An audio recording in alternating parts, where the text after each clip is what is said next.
Live for God Studio Productions.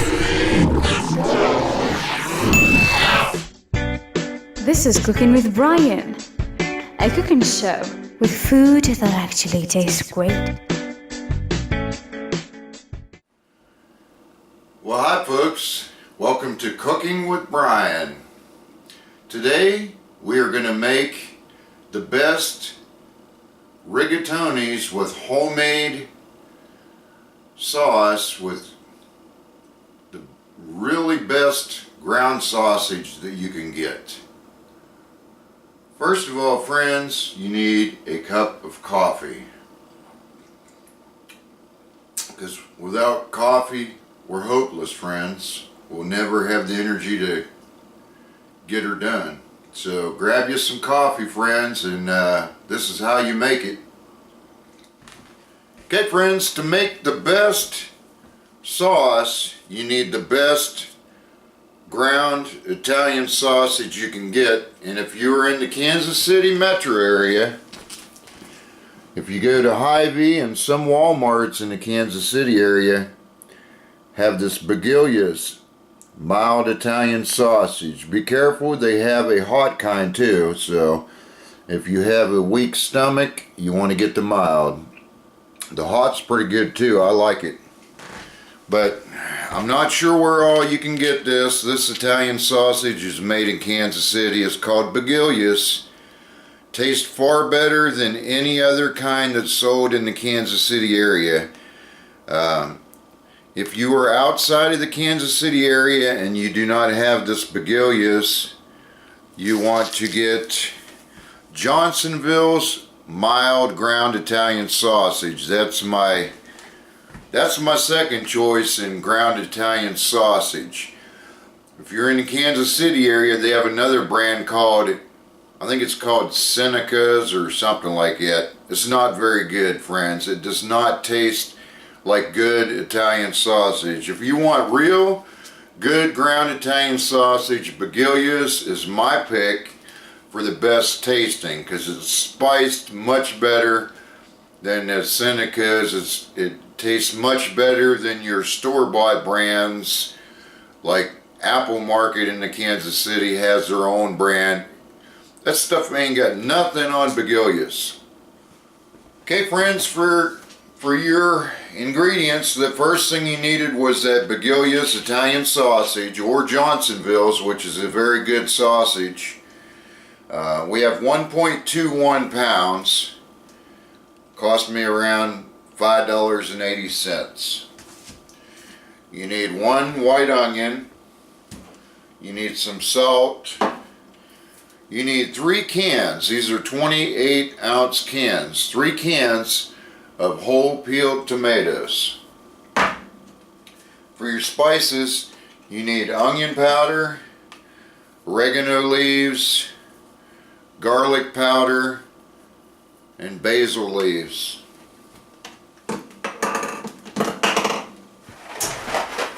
Okay, friends, and for your pasta, you want to make sure that you get Barilla Rigatonis. It's the best. This is the best Rigatonis you can find. It's the most premium brand. It's a nationwide brand that you can get anywhere in the United States. Barilla's Rigatonis. Very delicious. Okay, friends, and last of all, you want to remember to keep drinking coffee, because we don't want to be running on empty. We got to make sure we keep our energy levels built up to the proper or proportionate levels that's necessary to complete this cooking task. Okay, friends, I almost forgot to tell you the disclaimers. If you cut yourself or anybody else, it's your fault, not Brian's fault. If you injure yourself, catch your house on fire, or anything else bad, whether seen or unseen, known or unknown, or a freak accident, it's your fault. You take full responsibility. By using my recipes, you take responsibility for all bad things that happen, and you give me credit for all good things that happen, because all I'm doing is showing you how to make the best rigatonis that you'll ever taste. Guaranteed, friends. And don't forget to give the Lord thanks for making this video possible. Make sure you click the like button down there if you like the video. And if you want to comment and tell us how delicious this stuff tastes, we'd love to hear from you. But most of all, give the Lord thanks and praise for bringing this recipe to you, because without Him you wouldn't even be watching this video, friends. So give the Lord thanks. Okay, without cutting your fingers or your hands or any other body parts, cut both ends off of your onions with a sharp knife. Do not hurt yourself or others. And make sure you clean up your mess. I cut the ends off, and then I go in about one layer and I peel that off. You can run it under the sink if you like, but it don't matter. We got all this stuff that really would be dirty off of there. Whoops, I'm making a mess. If your spouse kills you, it's your fault, not mine, for making a big mess. Make sure you do the dishes and all that good stuff too, because you know, spouses get very angry, and if you have one like mine, they like to punch you when you do things you shouldn't do, so. Just kidding, I love my wife. The Lord gave me my wife, and she's a blessing to me, friends. But that ain't saying that once in a while your spouse may get a little angry at you and deck you. And you probably deserved it too, didn't you? More than likely. If your spouse punches you or hits you, it's your fault, not mine, friends. You shouldn't have made them mad. You're supposed to love your wife like Christ loved the church.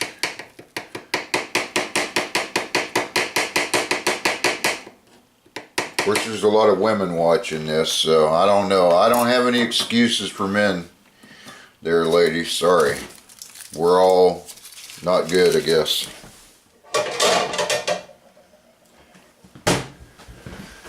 Okay, friends, the next thing you want is you want to get a nice, large skillet like this one. It's a red copper one. I absolutely love this. This is a Copper Chef one. You'll absolutely love them. They are awesome. Go ahead and dump your onions in here, but you want to put them off to the side. If you catch your house on fire or your animals jump on a hot burner and die and burst into flames, it's your fault, not mine, friends. Sorry. I don't like it when your animals make a bad choice. Sorry. Okay, then you want to take your ground Italian sausage, go ahead and unwrap that and stick that in the skillet. Okay, friends, here is a chef's secret. You don't want this stuff to burn, so you want to put a little bit of oil in here. I use canola oil. You can use vegetable oil, but vegetable oil will raise your cholesterol to ridiculous levels. Canola oil is neither good nor bad for you, so they say. I'm not a scientist that can tell you the exact figurements of all that, but I use canola oil in my cooking, friends. You want to go ahead and throw your burner, make sure it's the correct one, and put it on about the 5 o'clock position, which just happens to be the number 6 on this stove. Okay, friends, if you don't really like Italian sausage, you can go ahead and use hamburger in place of the Italian sausage, but it's much better if you use really good spiced Italian sausage.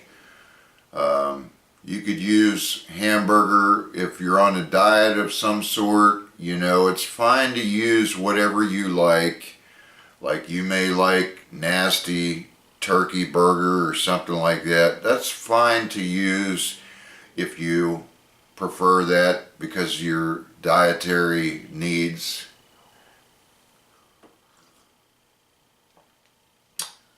but it won't taste as good as mine, I guarantee you.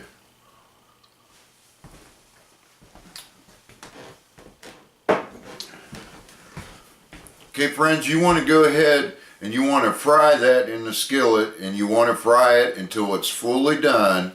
And the way you tell it's fully done is there's no more pink left, and then you want to take it just a little bit further until you see a little bit of golden brownness on some of it. It ain't going to be completely all browned, but you will see like just a slight burn of brown on it. That's when you know it's definitely done, friends. You don't want undercooked pork. Undercooked pork is very dangerous, because I don't know if you know this, but pork comes from a pig, and a pig does not have sweat glands, and they do not sweat. So their bodies contain things like tapeworms and other, parasites of different types. That's why you want to make sure it's well done.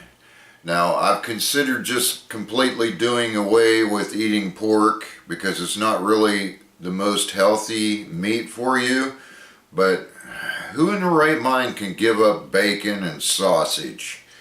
So the best thing to do is cook it all the way and make sure you say a prayer, friends. And another word of advice, if you eat pork, keep this in mind, that within a day or two after you eat it, if you want to make sure that you have not got any tapeworms or any of that stuff, I highly recommend taking a garlic pill. These are 2,000 milligram garlic pills. Take one with the meal. Do not take garlic on an empty stomach, but take one garlic pill with a meal, or at least with something to eat, or some kind of heavy drink like a V8, or some kind of thick content stuff like buttermilk or milk or whatever. Make sure that your stomach is not empty, and take a garlic pill, because it kills tapeworms and stuff like that. And you may want to also consider occasionally eating cucumbers, because a lot of people don't realize that cucumbers kill tapeworms. A lot of people never knew it. I never knew it till lately. Thank you, Internet.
Okay friends, as you see, it's almost all the pink is gone at this time.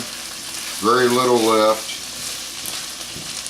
And when it gets to this point, just let it cook a little bit longer to where you see a little bit of like a burned brown being put on it a little bit. And if you have any very large chunks left in here, you want to make sure that you break them down a little bit at least.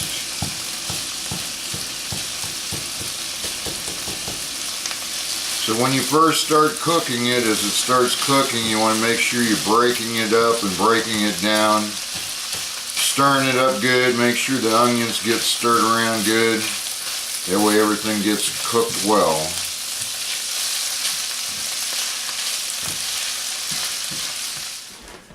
Okay friends, then you want to take a large pan and fill it with water. Not all the way, but I don't know, 3/4 of the way or so.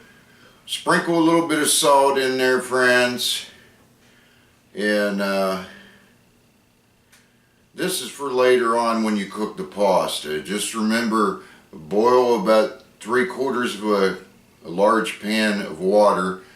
Put your rigatonis in there after it starts roll boiling and cook it until it's just about to the end of the hardness stage, but before it begins to start turning mushy. That's what tender is. It's towards the end of the tough, hard stage. That's where tender's at. You'll get a much better tasting pasta that way. Make sure it does not start getting mushy. If it starts getting mushy, you overcooked it, friends. That's not how you cook it. Some people cook it to when it's mushy and go a little bit further. Wrong answer. That's nasty, dude. You want to cook it until it's at the end of the first original hardness before it starts getting mushy. That is tender, friends.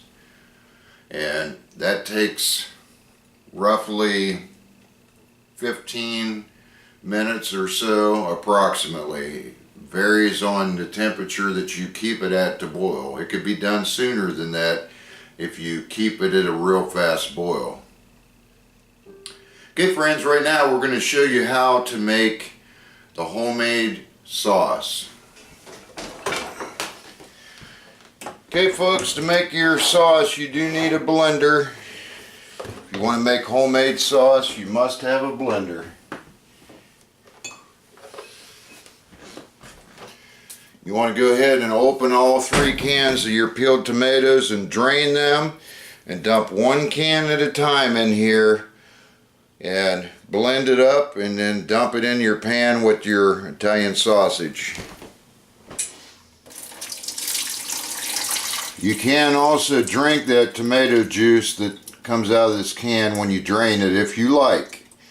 It's what I like to do sometimes, but today we're not doing that. Okay, and go ahead and do that with all 3 cans and pour it in here.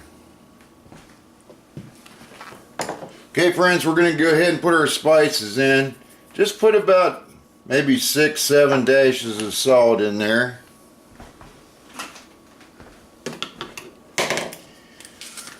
Take your onion powder and put about 8 or 10 dashes of onion powder. Garlic powder, go much lighter. About 3-4 dashes tops. And oregano, about 5 dashes. Basil, about 5 dashes. Go ahead and put your burner on about the 6 o'clock position and give it a good stir. As soon as it starts bubbling, turn it to about the 8:30 position. Stirring occasionally. You want to cook it for at least an hour and a half. You can cook it for anywhere up to 4 hours even if you want to. The longer you cook it, usually the better it tastes, friends. So go ahead and cook this for at least an hour and a half.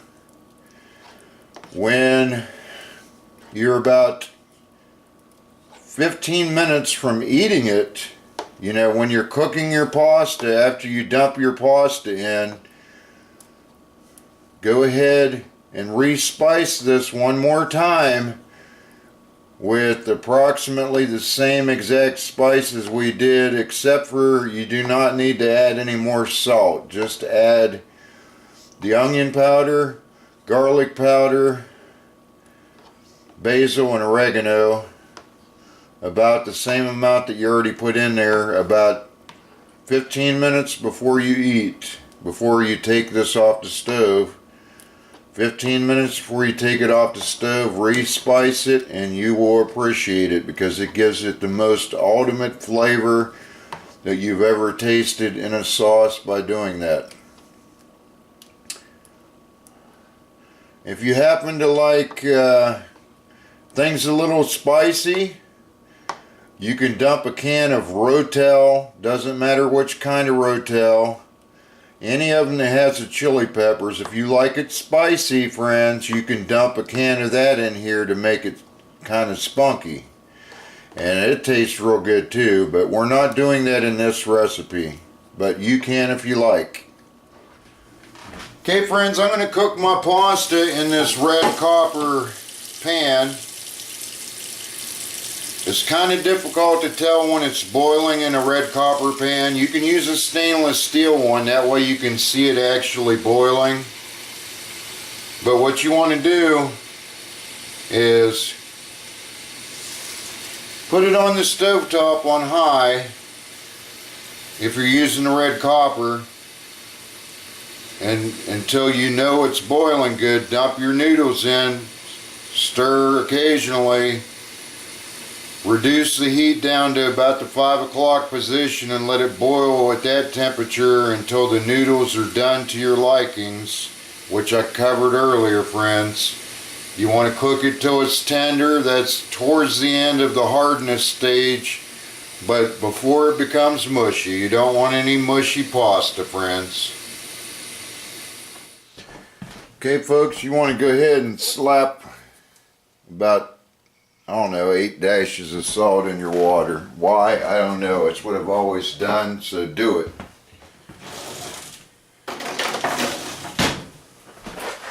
Okay friends, if you have any other kind of pan besides what you see in front of you, you will see it roll boiling. If you have red copper pan like this one, it doesn't really roll boil, it just bubbles. It don't really do a hard roll boil like a regular stainless steel pan would, or any other kind of pan.